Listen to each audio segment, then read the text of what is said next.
What's up everyone? In this video, I'm going to be talking about major scales. Now, I'm making a series of videos that are part of my free music theory course. So if you haven't seen those videos yet, check out my channel. Feel free to subscribe so you don't miss any of the installments in this series. And just to introduce myself, my name is Mathew. I'm a composer and cellist and the founder of the Sound Painters Studio.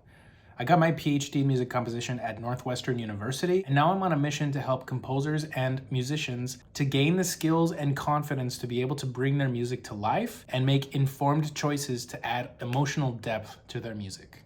Now, you know how to read music because of the previous lesson. If you haven't watched it, I'll link that here below. What's next? Most of the music that we encounter in our daily lives is built using scales. So what are scales? Scales are basically just collections of notes. In order to understand scales, we need to first triangulate and understand what music we're referring to specifically. I will be talking mainly about Western music as there are different scales and tuning systems in music from other parts of the world. So in Eastern music, we have different scales, different tuning systems. In Western music, one of the most pervasive tuning systems is known as equal temperament. Now, equal temperament is just a fancy way of saying that the difference of frequency or pitch between adjacent notes is equal. And this is based on cents, not hertz. Hertz are how we measure distances in frequency. Cents are how we actually make these equidistant. Each distance between semitones, or between every single key on the piano, is going to be 100 cents equally. It's not going to be the same frequency distance because frequency is logarithmic, meaning that the higher the frequency gets, the further the numbers are from each other. So one way that tuners, piano tuners, and sound acousticians have found a way to make it equal is by using cents. And we can talk about that in a future video. So scales are basically built using specific patterns of distances called intervals. Scales typically ascend in intervals of steps, where each note is a step away. You can distinguish steps as whole steps, W, or half steps, H. If you were to play every single key, including the black keys on the piano, starting with the white keys from the far left all the way up, you would only play half steps. This is known as the chromatic scale, and it would sound like this.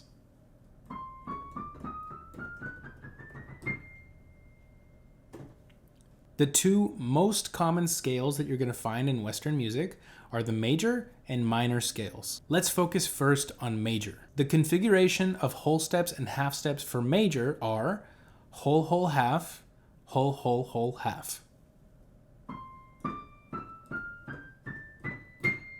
This is the C major scale. So we have whole step, half step, whole step, whole step, whole step, half step. So for example, in C major, the note names would be C, D, E, F, G, A, B. All the white keys, in other words. You'll notice that between E and F and B and C, there are no black keys. And that's where our half steps are. That's not going to happen in every key, but that's the way that it is in C major. Each note is referred to as a scale degree, or SD. C is scale degree 1, D is scale degree 2, E is scale degree 3, and so on. F would be 4, G is 5, and so on. We could also use this caret symbol above the number to refer to it as a scale degree. So in music analysis, or if you're analyzing melodies or bass lines, you would label the scale degrees using this caret symbol because it's an easier shorthand than putting SD everywhere. You don't really need to do that. Just use the caret symbol. Now, these scale degrees are further named as follows. So scale degree 1 is tonic, scale degree 2 is supertonic, in other words, above the tonic.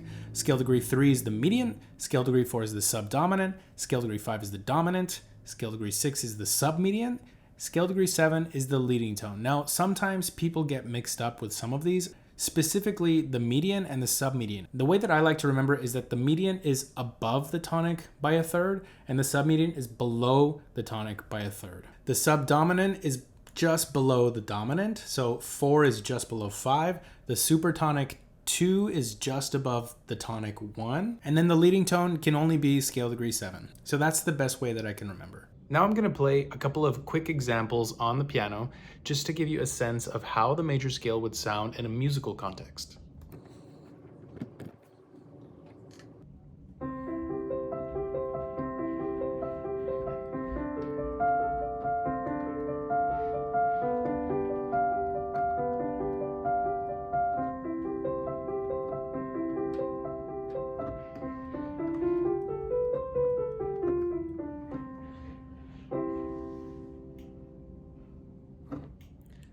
So that was C major, and this is a Bach prelude in C major. Now I'm gonna play another Bach piece, a prelude in G major that's originally for the cello. I'm gonna play it a little bit on the piano.